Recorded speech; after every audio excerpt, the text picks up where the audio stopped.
Hi, I'm John Atack, I'm Sam Atack.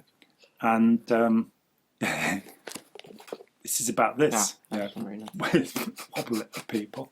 A long, long time ago, I can still remember how that music used to make me dance and smile, and I knew that with a chance I could make those people dance, and maybe they'd be happy for a while, but February made me shiver. No, this isn't about American Pie. A long, long time ago, I wrote this book. I've written a lot of novels. It's kind of nervous tick thing. You just keep doing it. Actually, I haven't written a novel for 13 years, so I've been bad. But I've got 2 more that are ready to come out. I've got 2 in print, and I've got 5 others that I don't really like. There you go. Yeah, I've been doing it since the first one was 21, which is 44 years ago. So this was the second novel I published, though not the second novel I wrote. It's called Halcyon Daze. I'm not the only person to have used that particularly bad pun. Halcyon is a kingfisher, by the way, just so nobody has a misunderstood word on that. And the halcyon days of your life, D-A-Y-S, are the best days of your life, which is now, for me. Yeah, that's the point of the book. No, the point of the book was to... I've been very interested since I was almost a hippie as a young man. I was 12 in the summer of love, but I grew my hair long and did all that stuff for 10 years.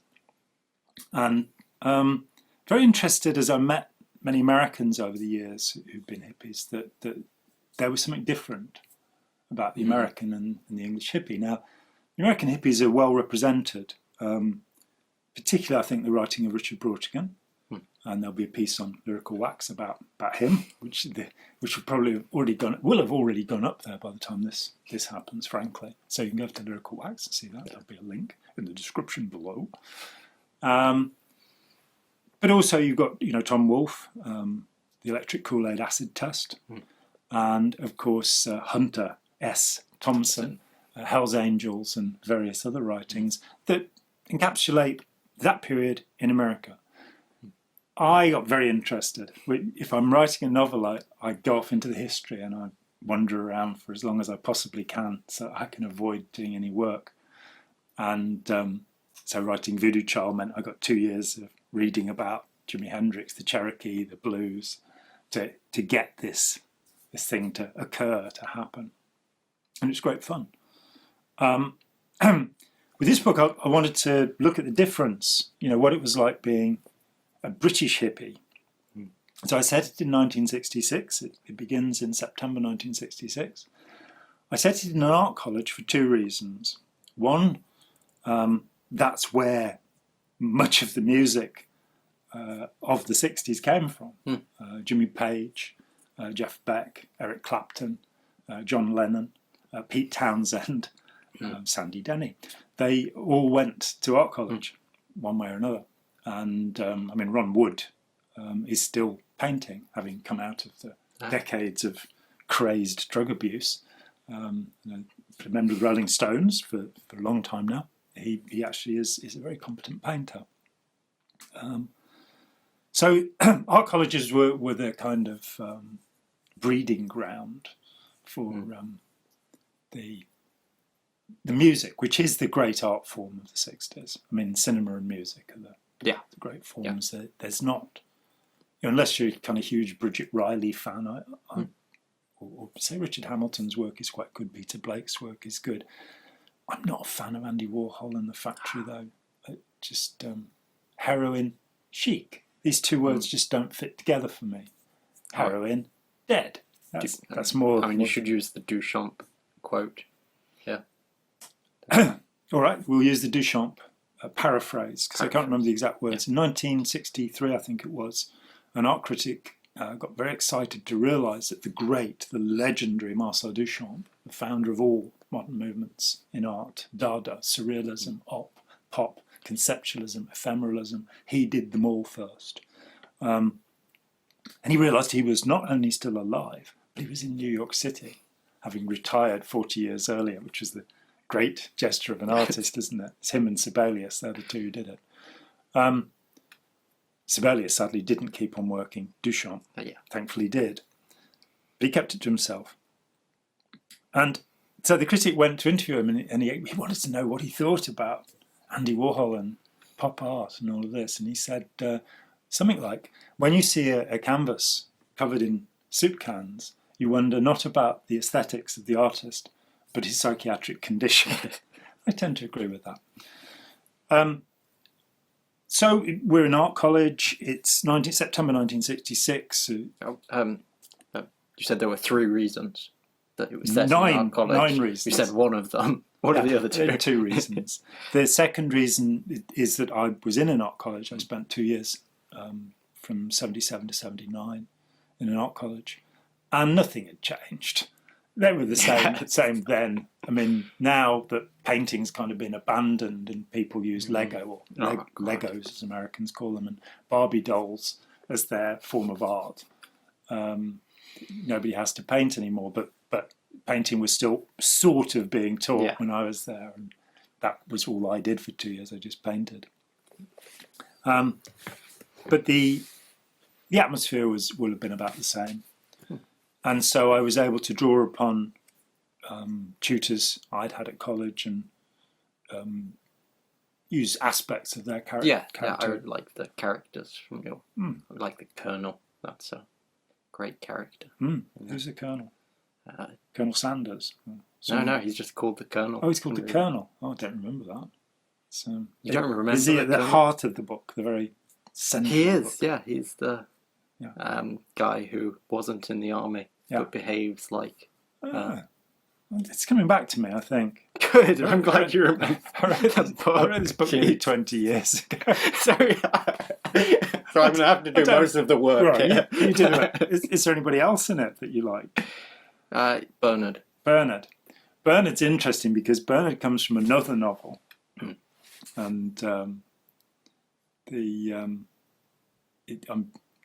are a number of novelists who've done this over the years, that your characters wander through different novels. And Bernard, there's a novel called Leaning Toward the Light, which has never been published and might never be. That's a quote from Sir Gawain and the Green Knight. We may not be able to act perfectly, but we can at least lean toward the light. Yeah. Act as if what we did made a difference, as William James put it. Yeah. So Bernard is a guru, and but he's the guru of a guy who's the guru in another book, Leaning Toward the Light.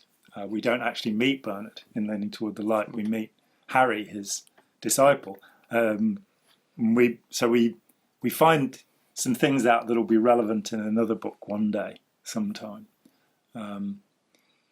I just wanted that flavour, because it seemed, I could be wrong and probably am, but I'm not aware of any novel that really looks at this, the British hippie movement. I read a lot about Pink Floyd and Syd Barrett, very unfortunate and brilliant Syd Barrett. I read a lot about rock music, about Led Zeppelin and The Who, and it fascinates me. And it was sort of the religion of my teens. Just as Douglas Adams and The Hitchhiker would become the religion of the next generation. So we were with John Lennon imagining no piano. It's a very expensive piano, actually, in that song that he's imagining. Yes. Bless him. Life begins at 40. Try telling that to John Lennon, in the words of the old Gits. That it was different, and so I wanted to have a psychedelic band because that was the central change that happened in 1967 when Pink Floyd first recorded Abbey Road next door to the Beatles, who were recording Sgt. Pepper in Studio A. Jimi Hendrix will release Are You Experienced, having had his first hit in January 67 with Hey Joe. And there'll be this new outpouring artistically, which will largely be musical. Great poets you've got the Liverpool poets, I suppose. And, their work's very interesting, but it's not highfalutin. It's not like T.S. Eliot or Dylan Thomas or Auden. It's vernacular, it's friendly, it's chummy poetry, which is fine. I'm not opposed to that, but I want something highfalutin. And of course, musically, the highfalutin started very quickly because with drivers like Hendrix, Jeff Beck, the Beatles, and so many other people, Small Faces, Ogden's Not Gone Flake, what a wonderful, beautiful thing that is. That there was this move and the move, of course, there was this move towards what became progressive rock, which is pretty much a continuation of the orchestral leader of the late 19th, early 20th century, the tone poems of that time, but played in a rock band. So where in the US the influences were coming in straight in from blues, which was the fundamental, Chicago blues was the fundamental influence for the Beatles and the beat groups here. But the other influence in the US was jazz. And in the UK, so many kids had kind of gone and learned to play classical music. Rick Wakeman and Keith Emerson were astonishingly good musicians. Keith Emerson sadly no longer with us. Rick Wakeman sadly still with us. Robert Fripp and Andy Summers and Greg Lake all studied with the same guitar tutor in Wimborne and Dorset. And they learned to play Paganini on the guitar. So when they come along and start playing the blues, it's kind of blues but with a kind of Paganini emphasis. Yeah.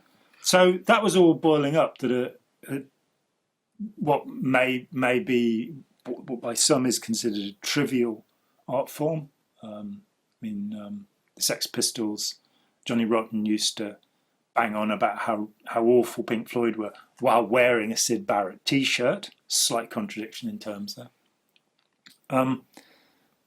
There are others who regard it as a high point culturally, that something quite remarkable happened musically from that whole run from Muddy Waters and Chuck Berry, Bo Diddley, the fake Sonny Boy Williamson, Rice Miller, Little Boy Blue as he used to be known, and The Wolf. That what came out of that through the Beatles, the Stones, the Kinks, the Who, and that just kept on flowering through different forms. And eventually, of course, jazz rock came to Britain. We did have Colosseum, one of the great bands. I wanted to write something that was funny. Was it funny? Yes, it was when you added Patrick in. Patrick, the Irish drummer. Yeah, and I wanted to reverse the stereotype. All based on a single joke. So the idea in France is that the Belgians are stupid, and so they call the hammer the Belgian screwdriver. In America, it was the Polacks, the Poles, which is ridiculous, having met Poles. They're perfectly intelligent people, the ones I've met. Here, the Irish are the supreme underclass. Indeed, prejudice against the Irish used to be and maybe still is greater than prejudice against any other people. Even the Scottish. That in measuring the longevity, the educational accomplishment, the health, in the 1970s, it was found that Irish people were the lowest in all measures. That you are right, the Glaswegians have a very short lifespan.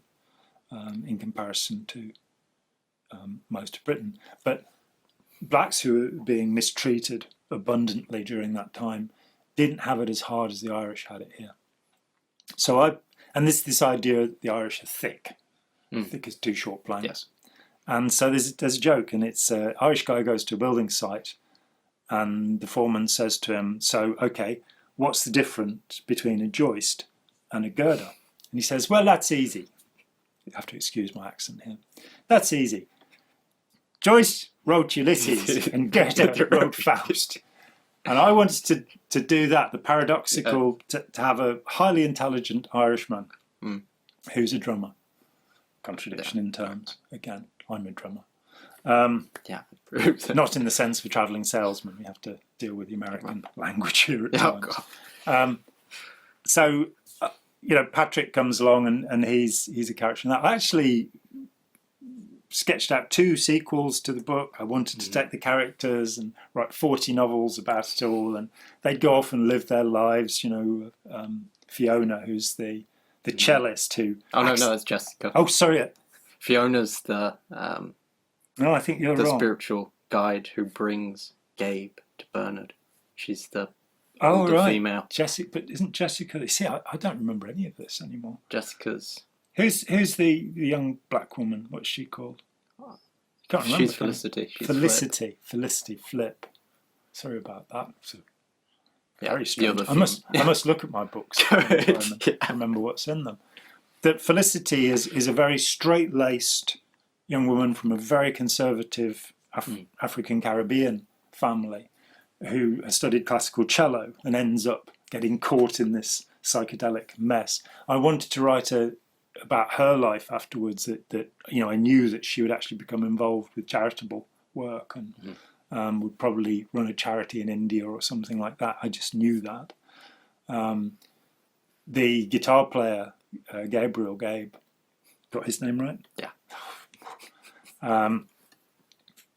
He will become a dropout and meditation teacher later on. And around about 2006 or 7, having written this novel about 5 years before, I sketched out a play which is a reunion of them in the mental asylum that is owned by their lyricist from the profits made from his work. And he has a lunatic asylum in which he is the only patient because that gives him tax relief. And they all meet there and reformed.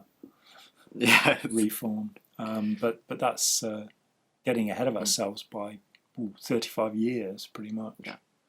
But it's the experience of an art school. So you have life classes where you've got some charming but generally not particularly attractive naked person that you're going to sit around and do sketches of. And my tutor was actually called Ron Boscott, and sadly he died of stomach cancer around the time that I left college. And he was a bitter man, and I was the only student he liked.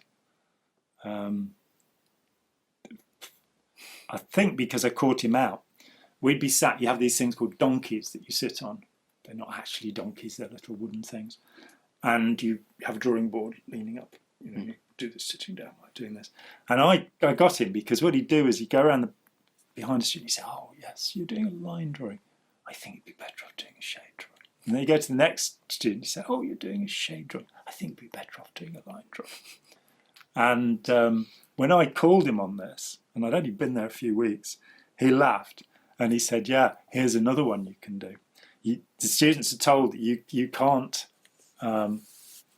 mix a pure colour, primary colour, so a blue. You can't mix a blue from other colours. So what I do is I get a purple, right, and I put it, I mix it down with a little bit of red perhaps. No, sorry, a little bit of green. I mix green and purple together, and then I put them on a palette, and they'll look blue. And the reason they'll look blue is the palette is a kind of red earth colour.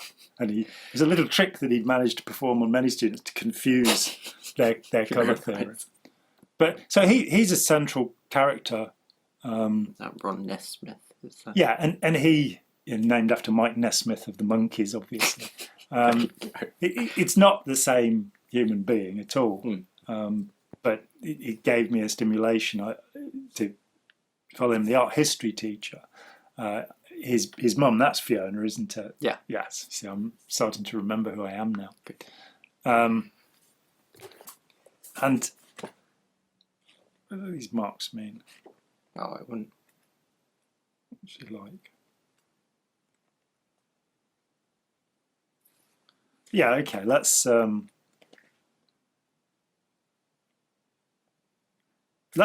give you a little hint of this. I've been told off for the reading I gave from Voodoo Child. Really? Because it was purple prose, but you can find that. I thought it was quite good. But this is Pictures of Felicity. I don't know if you're familiar with Degas' pastel drawings, but if not, you should make yourself so as immediately as possible.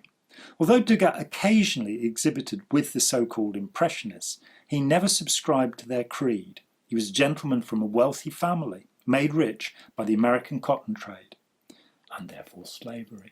As he grew older, he was plagued by arthritis, and it became extremely difficult for him to use a brush. So he pretty much invented the modern pastel technique and remains its greatest master. Pastels are sticks of colour bound in either beeswax or linseed oil, or both. Colours can be mixed on the surface. Degas produced hundreds of unbearably beautiful colour drawings with pastels, most famously the little ballerinas and the washerwomen. He rejected the fashionable romanticising portrayal of working people and showed his washerwomen exhausted by toil, their skin chapped from soda, their figures long lost to the meagre relief of drink and overeating. And out of this he created something genuinely noble, a paean to the fundamental cosmeticless beauty of women. Okay.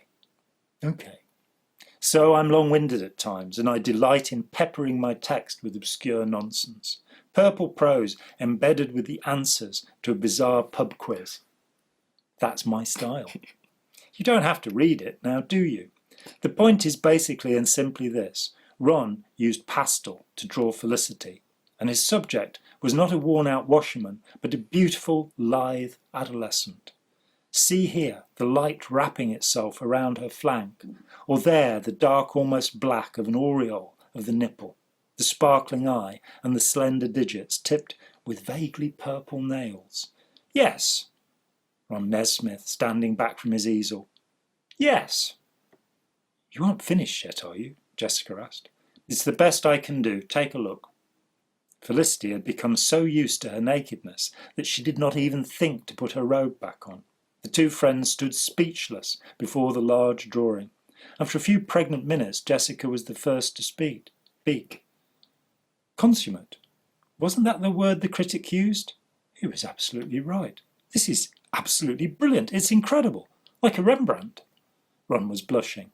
I do have a favour to ask. Ask away, Felicity said, at last realising her condition and shyly reaching for her robe. I know that we agreed that you should keep the drawing, but, he paused, as if unwilling to continue, but could I keep it just for tonight? I promise I won't show it to anyone. Then it's yours. How can I say no? Here. And Ron picked up a pen, signed the drawing, and wrote beneath his signature, a gift to the most wonderful model. Felicity kissed him on the cheek, and he retreated shyly after watching her in the nude for so long, for such is human nature. As she put her clothes back on, both she and Jessica remained transfixed by the portrait. It's me, you know. I mean, I recognise myself, but it's so much more beautiful than me. It's exactly you, girl, Jessica said. I don't like to say, but do you really think it's a good idea leaving it here? I can't say that I've changed my mind. I can say it for you, Jessica continued. No, I'm sure it will be all right. It wasn't, but you have to read the book to find out why not. Is there anything else you'd like to tell us? What did you think of it generally? You read a Julian Barnes novel before it because I wanted you to read something that's considered and is a really good novel. Yeah, History of the World in 10.5 chapters, is it? Or 3 3/3 chapters? 11.5. Actually, I don't know. It probably is 10.5. Remember reading it and thinking, he's got good writing style, but I didn't quite like it as much as from Voodoo Child, which I read before. So I asked for another one of your books. And I read it quite quickly, I think. I quite liked it. You quite liked it? Yeah, it was all right. It's okay? Page turner. Not bad. Yeah. Yeah. If if it's a rainy Saturday and Should we talk there's about... no golf to watch. Biggie talk, man. There wasn't any golf to watch. There wasn't any golf to watch. And that's your review. Yeah. There wasn't any golf to watch. You do realise that thousands of people are glued to their screens watching this and going, Why am I glued what to a my... perfidious child. Perfidious. Yeah. Well, I like the mouse. Yeah, Gerald. Yeah, Gerald. That's that's the other thing that tends to happen. When I read, there's this conversation that's meant to have happened between James Joyce and T.S. Eliot, and Ezra Pound had introduced them after Prufrock was published, and Joyce had taken no notice whatsoever. This, I think, before the First World War. Then in about 1922, both The Wasteland by Eliot and Ulysses by Joyce have come out, and Ezra Pound, they go back to Paris. It's sort of 8 years later, and Joyce said, "You didn't tell me he was a poet," which is a barbed comment. And then he looked at Eliot and said, "You must never explain, because The Wasteland has notes in it." And you see, with Joyce, the thing was to get away with whatever you could and not tell people, that it really wasn't as complicated as they thought. And if there are any aficionados out there who want to find out what I'm talking about, there's a book by a man called Constantine Curran called James Joyce Remembered. And he was the year that Joyce managed at Trinity College, Dublin. Curran was his fellow student, and he became a tremendous admirer of Joyce's work. But he points out in his book that everything in Joyce, all of the philosophical ideas through the whole of his oeuvre, come from a single primer, or primer as Americans say, on philosophy that they read. And he seems to have spent most of his time actually getting drunk. And but never explain. So I like this thing that there are all of these complexities in the works of these great writers, and they're referring to Greek myths and all sorts of things. And I just thought, well, why not use the popular song of my childhood as the legend and the Greek myth? So I did it with Voodoo Child Slight Return. Lots of quotations and allusions to events in rock history. And again with Halcyon Daze, that it seemed right to be saying, well, our time is as important as what these kids who went to expensive private schools were taught in their Latin and Greek, to quote Cicero and Homer. Because that was the great influence upon me as a teenager. It wasn't reading Ovid's Metamorphoses, which I still haven't read. It was, whatever John Lennon or King Crimson were doing, or trying to work out what on earth John Anderson in Yes meant. And when I did work it out, I was a little bit unimpressed, frankly. It was much better when it didn't make any sense and was just words. But it's that influence, and it's binding it together and saying something about that time and having some fairly rich characters and having story. Because for me, that was the thing that I grew up with, this idea that James Joyce was the greatest novelist ever, which I think that's gone off the boil since then, that people have decided that may not be the truth. But certainly when I was in my teens, that was it. James Joyce, Ulysses, Finnegan's Wake, maybe, that was it. So you had this, what they call stream of consciousness. I tend to call it stream of unconsciousness, that's just pouring forth. And that's how I first learned to write. And I came to believe in my early 20s that the story is everything. Putting words together is something I've done since childhood. I don't think about it. I don't need to think about it. It happens. I'm articulate. But to say something, that's something else. And then to say it in such a way that people are interested in finding out about it. So the story is for me, is the significant aspect, that you have to start with, something to say. I can remember being 14 and going, I'm going to spend my life writing. I knew that then. But I won't have found out anything worth saying till I'm about 30. That's what I guessed at the age of 14. I will one day find out something worth saying. But of course, by the time I was 30, I'd been through Scientology, and I had a lot to say. And my first book was published, in fact, when I was 35. Well, my first book was published when I was 21. It was called Wordworks. But my first international bestseller was let's sell these people a piece of blue sky. And I had something to say, and it's with novels, it's really having something to say, but being able to say it in a way, as you said a little while ago, so that it's a page turner, so that people want to know what's going to happen and what story will be told. Do you have any vivid impressions from it? Having got to the point where it was okay. It's not what you said to me before I started this, because you said, "Oh, this is fantastic! What a brilliant book!" And I was like, "Yeah, it's not bad, really, I suppose." Well, I was just tricking you into making a video. I see. I quite like. Quite like. Yes. What a put down. Yeah. I quite like your hair. I don't like your hair. Good. I'm glad we resolved that. Do you have anything nice or pleasant to say, though? Just in case. Did you like the book? Yes, I very much. I did really like the book. Good. Okay. I think it might be. Do you think people... Top 2? Top 2. What's the other one? Oh, Voodoo Child. Oh, right. So 2 of my books. Yeah. Top 2. Yeah. You haven't read Gulliver's Travels yet, have you? I read a bit of Gulliver's Travels. Then, yeah, that'd probably be. Oh, Alice in Wonderland. I haven't read that either. Through the Looking Glass, I think, is the supreme work Yeah. by Carroll. Sylvia and Bruno's and The Hunting of the Snark are quite good too.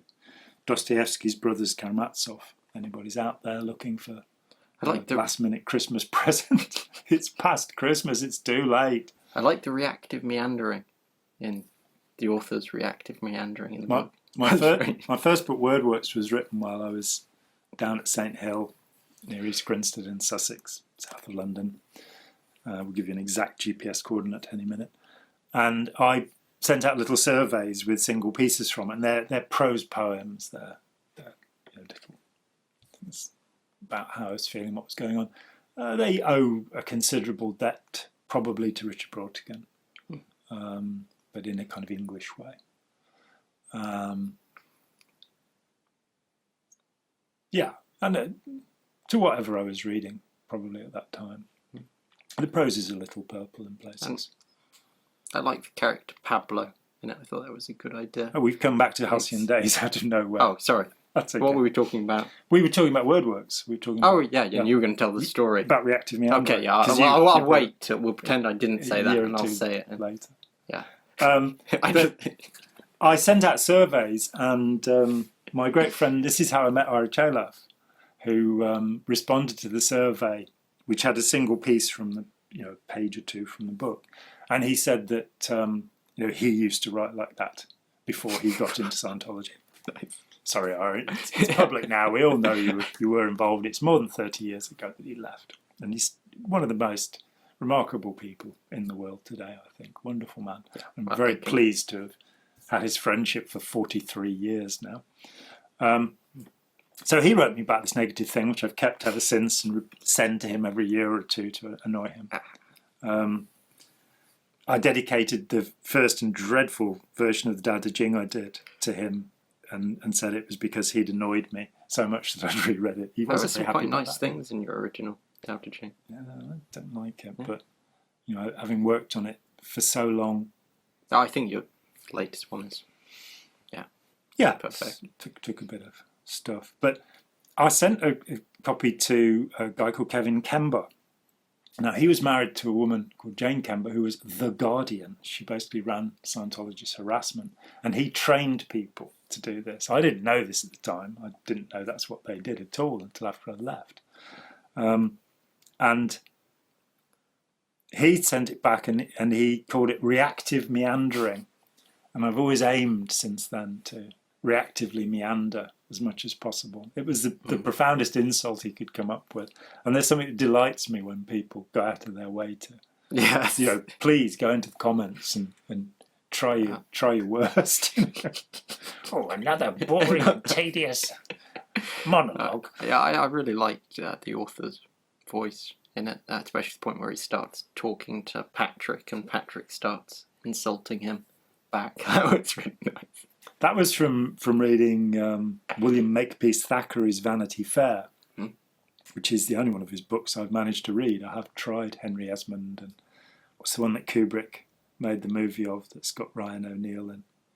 I can't remember, but it's two movies, and the first one's really great, the first hour and a half, and then the second one is, it'll be in the links below. But I did try and read that and didn't like it. But Vanity Fair, which is about 800 pages, it's absolutely brilliant. And he keeps stopping and going, what shall I do with my puppets next? And so when John Fowles in The French Lieutenant's Woman, suddenly he's, as the author, in the carriage in the 19th century with observing his character. This was a very new thing that had been done, 100 years before. And you probably find it in Cervantes as well, something like that, I'm not sure. But it seems to me that it's right that the author should be within the novel. That the fact that it's a story and all of that, which I got very much from Dennis Potter, being a huge Dennis Potter fan, particularly The Singing Detective, which is mind-boggling. And Pablo, the young con man. Driving the thing forward. Yeah. Who decides to call himself Pablo because that's the first name of the most famous artist in the world. So there we are. And that you need a sly con man if you're going to be in the art or music industry. Yeah, well, I've met a few over the years, and they are fascinating characters. So you come to count your fingers after you shake hands with them. Yeah. Not that we can shake hands anymore in these days of the plague. So, we should probably talk about the character that's based off you. Well, Gabriel, the guitar player, is a sort of idealised version of me, and that the cover was actually the drawing is taken from my passport photo when I was 13, and my younger son Dan did it. I think he was 11 when he did the drawing, and then Spike put it into a cover, of course, as she does so competently. So Gabe was sort of almost a pure version of me. He was a conscientious and good and decent person, not a wicked, mischievous person like me, demoniac. I mean, he does almost sleep with Fiona. Almost. Sorry, come on. No, I mean he goes off the rails a little bit as I would do myself. He's seeking enlightenment throughout the book as a Buddhist. Yes, which was what basically from the age of 17 to the age of about 50, all the way through Scientology, all the way through whatever. That was what drove me. This notion that you could get your mind functioning properly throughout the ages of 8 and 15. 13 probably. That's when I went through my period of that. Then I grew up into mature into this delightful person who is persecuting me on camera right now. Somebody about a year ago, somebody put in the comments that about the great father-son relationship. Little do they know. Yeah, we hate each other, really. Mainly. So that's Halcyon Daze. Rush out and buy it. And everything else I've written. Come on. Is it on Amazon? It is on Amazon. You can get it on Kindle. I think it should be available from any bookstore. I'm not sure actually whether we put it with Ingram Spark, and there will this coming year we will publish Makeshift and Magpie. They might not be called that by the time they come out, but two other novels that are finished, and also of course we had Lyrical Wax literary site where my partner in love and literature, who's called Ursula Wake for the purposes of Lyrical Wax, who would want to associate with me publicly after all, where you can find out some more of my interests in the literary I think that's a really important bit of your work. I hope so. It's funny because people tend to know me as a painter, as a drummer and singer, as a poet, as a novelist, as an expert on Scientology, or as an expert on manipulation and somebody who's spent a long time. Or a comedian. Yeah, which is my main role. That's what we want to do. That's what we are actually doing is sit-down comedy. Ah, it's not that funny. Say it again. Sit down comedy. It was good that time, Yeah, it was wasn't good it? that time. Yeah. So anyway, this is wishing everybody a great new year. Yep. And like to thank Spike Robinson, without whom none of the YouTube channel would have been possible. She's been fantastic. And Rex Basterfield, who's clips together the sound and the picture things using a pin, or some modern pin, personal identification number. That's how he does it. Yeah, it should be a pi number, not a pin number, because it's a personal identification number. So if you say pin number, you're saying number. Yeah, personal identification number. And that can't be a good thing. I'm John Atack. I'm Sam Atack. And we thank you for your company. Goodbye. Hi, John here. Thanks for watching. We'd appreciate it very much if you would click like, as well as subscribe, and click the bell for notifications. Every dollar helps, and we welcome new patrons on Patreon, or you can make a one-off payment with any currency through PayPal. Thanks so much.